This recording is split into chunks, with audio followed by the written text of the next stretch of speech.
O cartismo é un movimento obreiro da primeira etapa, o cual ten un carácter político. O nome procede da Carta do Povo, un documento que foi enviado ao Parlamento británico en 1838. Reivindicaba o sufraxio universal masculino e a supresión da propiedade como requisito para formar parte do Parlamento e un salario para os deputados. Se o proletariado entrar no Parlamento e poder lexislar, podería adaptar as leis aos intereses da súa clase social. O movimento fracasou debido ao conforto entre os dois grupos. Había represión por parte do goberno británico e fracasou a súa revolución de 1848, que levou ao abandono das reivindicacións políticas.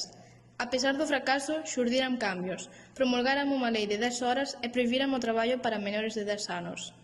Na Galiza producíranse diferentes accións como a Revolución Liberal de 1846.